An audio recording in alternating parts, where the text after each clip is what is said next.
Nobody tells you what it feels like to carry a crown before you are ready for it. Nobody prepares you for the weight of a title that arrives before its time, wrapped not in celebration but in grief. There is no rehearsal for standing in front of the world and trying to look steady when everything inside you is trembling. And yet, that is exactly where William and Catherine found themselves, not at the beginning of something they had chosen, but at the edge of something that had chosen them.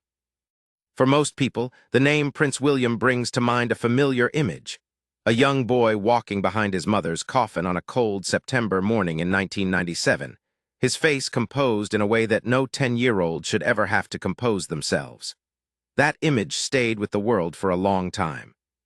It traveled across television screens and newspaper front pages and settled into the hearts of millions of people who had never met him and never would. It was the moment the world decided, collectively and quietly, to keep watching him, and it has been watching ever since. Catherine, who came into his life slowly and then all at once, understood something about William that perhaps most people missed. She understood that beneath the public appearances and the official engagements, beneath the careful smiles and the measured words, there was a man still learning how to carry the particular kind of grief that comes from losing a parent the whole world also claimed to love. She had not grown up inside the palace walls. She had grown up in Berkshire, in an ordinary family with a father who ran a party supply business and a mother who had once worked as a flight attendant. She knew what it meant to belong to herself. And that understanding, that sense of identity rooted in something real and unceremonious, became one of the most important things she ever brought into her marriage. They met at the University of St. Andrews in Scotland in 2001. William had chosen the university partly because it was remote and quiet, far from the intensity of London, far from the relentless interest the press had taken in his every move since childhood. Catherine was studying art history in the same year. What began as a friendship over shared meals in the university halls developed, over time, into something that both of them seemed to understand was rare. They dated, then separated briefly in 2007, and then found their way back to each other. They announced their engagement in November 2010, and on the 29th of April 2011, they married at Westminster Abbey in front of nearly 2,000 guests and an estimated 2 billion television viewers around the world. The years that followed were full. 3 children arrived: George in 2013, Charlotte in 2015, and Louis in 2018. William worked as an air ambulance pilot in East Anglia between 2015 and 2017, a deliberate choice to ground himself in meaningful public service before the ceremonial duties of royal life fully consumed his schedule. Catherine developed her own areas of focus, building a sustained body of work around early childhood development and the science behind how the first 5 years of a child's life shape everything that comes after. She spoke clearly and with evident conviction about the importance of mental health, about the connection between early experiences and long-term well-being. She was not performing interest. The work was real. Then the ground shifted in ways nobody had expected, or at least not so quickly. King Charles III's accession to the throne following the death of Queen Elizabeth II in September 2022 changed the structure of the family overnight. William became the Prince of Wales. Catherine became the Princess of Wales. These were not just new titles.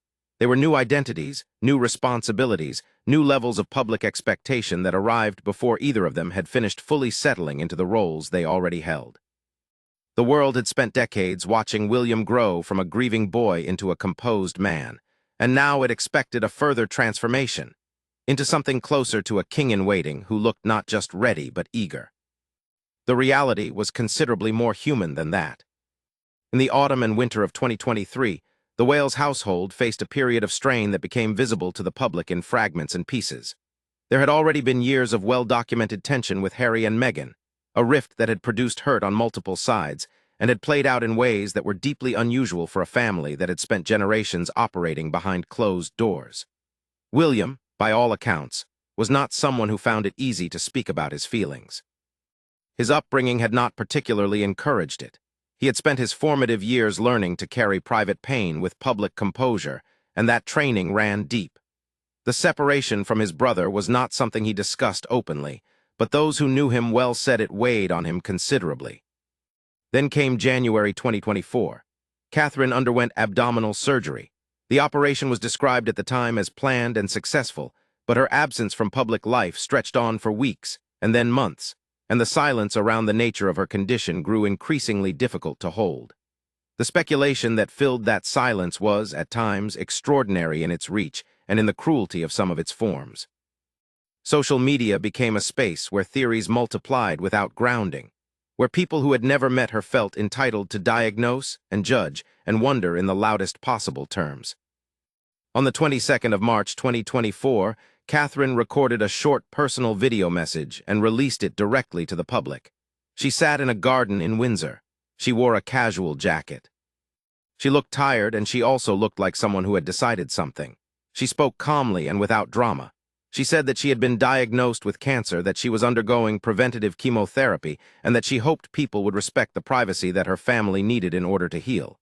She thanked the public for their support. She mentioned her children. She did not perform distress, but she did not hide the weight of what she was carrying either. It was, in its quiet way, one of the most remarkable pieces of communication any member of the royal family had produced in a generation. For William, those months were some of the hardest of his adult life.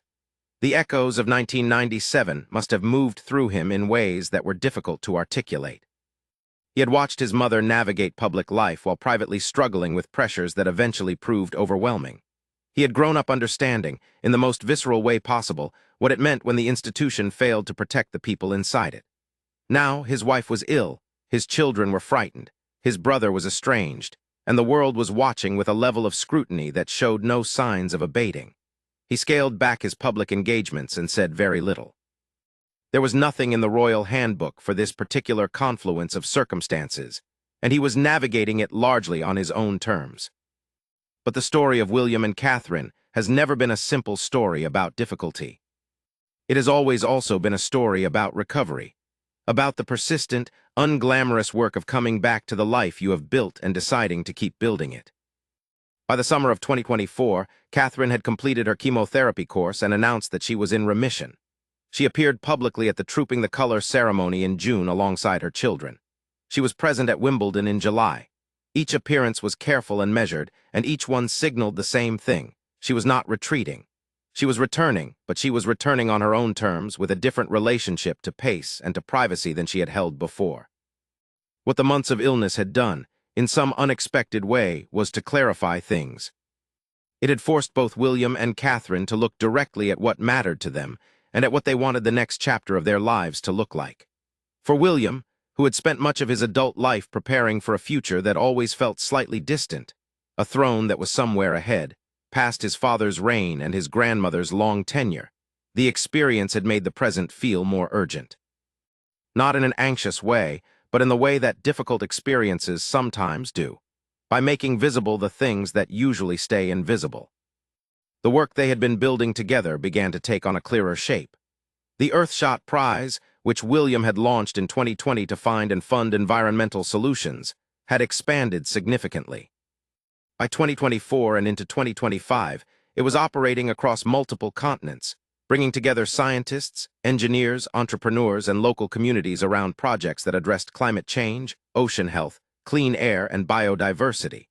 The prize had moved well beyond the stage of being an announcement and had become a functioning organization with genuine reach. William's involvement was not ceremonial. He traveled to meet finalists. He spoke at events with substantive specificity about the challenges being addressed, and he used his platform to bring attention to work that might otherwise have remained invisible to the broader public. Catherine's focus on early childhood had not diminished during her illness.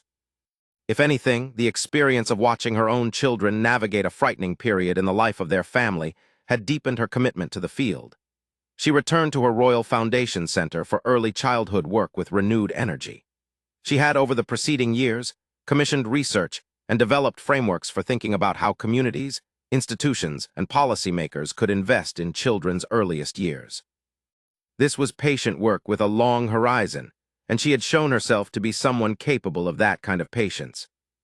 There is a version of this story that would emphasize only the hardship, the cancer diagnosis, the family estrangement, the public pressure, the scrutiny that never fully relents.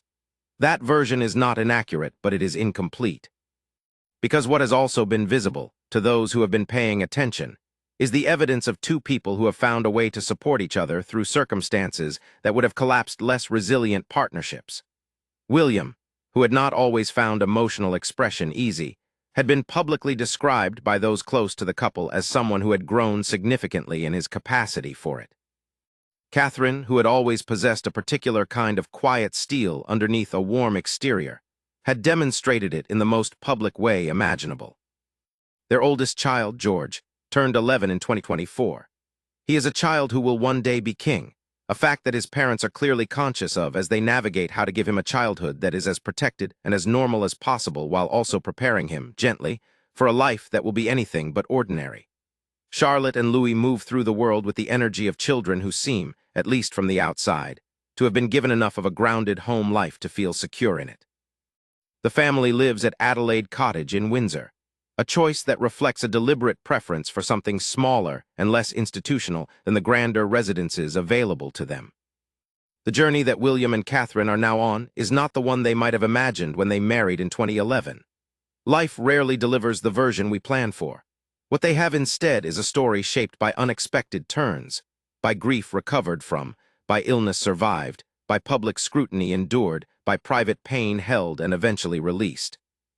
And what they appear to be building, with some degree of intention, is a model of royal purpose that is tied not to ceremony for its own sake, but to outcomes that can be pointed to and measured and built upon. In the summer of 2025, William accompanied Catherine on a series of international engagements that marked, in some visible way, a new phase. She was present not as someone making a gracious return to duty, but as someone who had thought carefully about what duty actually meant to her, and had decided to recommit to it on her own terms. The engagements were focused, early childhood policy in one setting, environmental work in another, and the effect was of two people whose work had converged in a way that made their partnership feel genuinely complementary rather than merely ceremonial. What people respond to in William and Catherine at their best is not the grandeur of the institution they represent. It is the evidence, imperfect, incomplete, genuinely human, that they are trying to do something real with the position they hold, that they have chosen, again and again, and in the face of considerable difficulty, to show up, to keep working, to find purpose not in spite of everything they have been through, but because of it. That is not a small thing, and it is not finished yet,